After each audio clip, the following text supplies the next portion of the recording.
Bom, galera, nessa segunda parte da aula a gente vai falar um pouco sobre como aconteceu, né, a Guerra de Independência e como isso alterou, né, os Estados Unidos e o mundo de uma forma geral. Bom, na aula passada a gente falou sobre as tensões, né, como era a colonização nas colônias da América do Norte, né, nas três colônias, sobre como as pressões coloniais inglesas, né, de querer ter mais controle sobre os seus territórios, aumentando taxas, aumentando impostos, mandando soldados para lá, punindo americanos, aumentaram as tensões e tornou essas conversas sobre secessão, né, que é a separação, essas conversas muito fortes. Nesse sentido, ocorreram chamados, depois, né, das leis intoleráveis, dos processos, né, da Inglaterra querer ter mais controle, começaram a ter os chamados Congressos da Filadélfia. O que foram esses Congressos da Filadélfia? Foram congressos entre representantes das três colônias.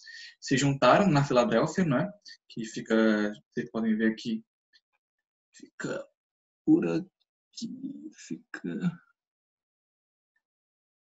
pra cá, né? Aqui tá pequenininho, mas dá pra ver. Se juntaram na Filadélfia, que é uma posição mais ou menos central nas três colônias. E eles se juntaram justamente para discutir qual seria a sua reação, o que eles poderiam fazer nesse processo todo, né? O primeiro congresso ocorreu em 1774.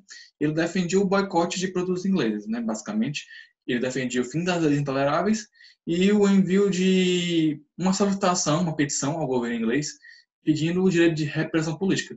Não havia ideia separatista ainda. O que os ingleses queriam nesse momento, né? Eles queriam ter direito à voz no parlamento inglês, né? Eles queriam ter direito a falar, de expressarem, de serem parte do efetivamente a Inglaterra, não apenas como colônia. Só isso justificaria exames de impostos, essa envio de soldados. Eles tinham esse ideal iluminista muito forte de sem representação, sem taxação, né? De liberdade, de que tipo, eles não poderiam ser taxados, não poderiam ser controlados assim, sem terem uma representação para defender seus interesses, certo? Essas petições foram negadas, foram ignoradas, e aí os ingleses mandaram mais soldados para os Estados Unidos, né, para as três colônias, para cumprir qualquer tipo de ideia separatista. E aí houve o segundo congresso, já em 1776, que os colonos decidiram romper com a metrópole e começar o processo de independência, né? A declaração da independência foi escrita em 4 de julho, que é o dia que comemora a independência, pelo Thomas Jefferson, e é fundamentada nos ideais iluministas, né? Vocês podem ver aqui a Constituição, né? Que a Constituição que foi criada 10 anos depois e foi baseada também na Declaração de Independência, né? Ela tinha características bastante novas do governo ser uma república, do sistema de governo ser presidencialista e federalista, ou seja, tinha uma descentralização política.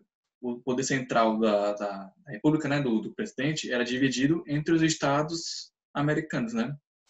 Entre os vários estados. Então, os estados também tinham um poder muito grande de decidir as coisas por conta própria, né? E serem descentralizados. Tinha liberdade para a religião, tinha chamado de divisão entre os poderes, que é uma coisa diretamente vinda do Locke, lá, vocês lembram, né, das aulas, de poderes do legislativo, executivo e judiciário, certo? E tem uma coisa que está muito forte no período, esses ideais iluministas. Mas, antes disso, nessa Constituição, tem a guerra, né? Porque a Inglaterra reagiu nisso, guerreando, né? E aí começou a Guerra de Independência. O líder militar do período era o George Washington, né, que ia virar o primeiro presidente, que ele tinha justamente lutado na Guerra de 7 Anos. Né? Vários dos líderes lá, dos colonos, tinham lutado justamente na Guerra de 7 Anos, junto com os ingleses contra os franceses. E é uma coisa interessante, porque nesse momento, um apoio muito grande que as colônias vão receber vai ser da França, justamente.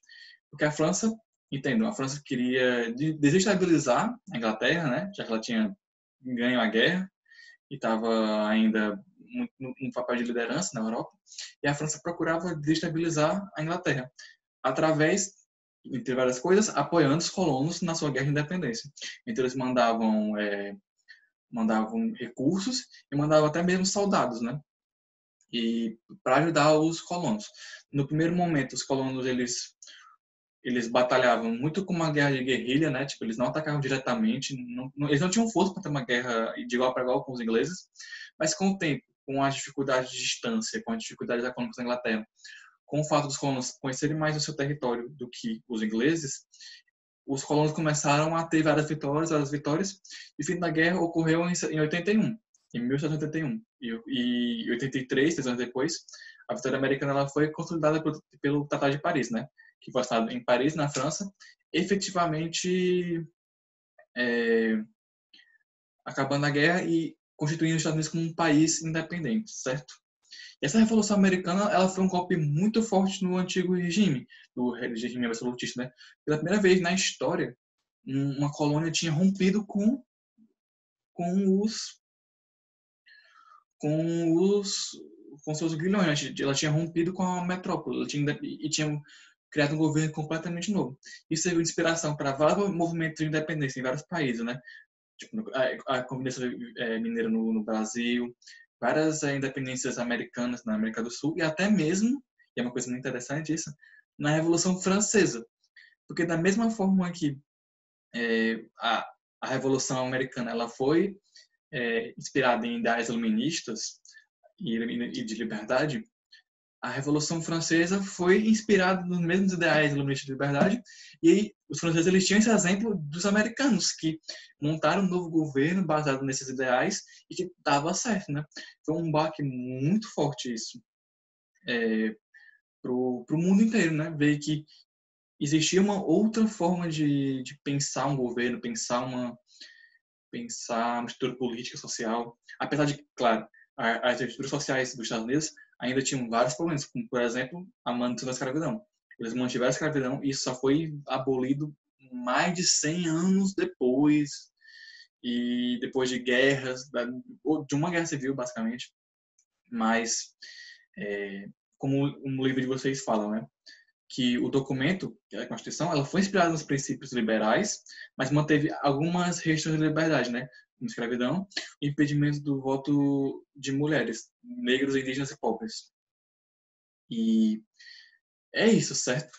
Nessa segunda parte da aula, vocês aprenderam um pouco sobre os congressos na Filadélfia, sobre como os colonos começaram a se juntar e se mobilizar para tentar buscar direitos, depois buscar secessão, sobre como se deu a guerra, né? Sobre quem eram os principais participantes da guerra, que é, né? De um lado tinha a Inglaterra, que era a metrópole, que queria manter esse controle, e do lado tinha os colonos rebeldes, que tinham apoio também de outros países, como a França, e a Espanha também, que eu não tinha citado antes, mas a Espanha também apoiou com recursos, materiais e até mesmo tropas, sobre como a Declaração de Independência e a Constituição tinham esses ideais iluministas, mas também tinham coisas que restringiam a liberdade, né? E como a Revolução Americana, ela inspirou vários outros movimentos ao redor do planeta, certo? E é isso. Se vocês tenham entendido a aula, vocês podem ver de novo e rever, qualquer coisa tirar dúvida no Google Classroom. E é isso. Até semana que vem, galera. Valeu!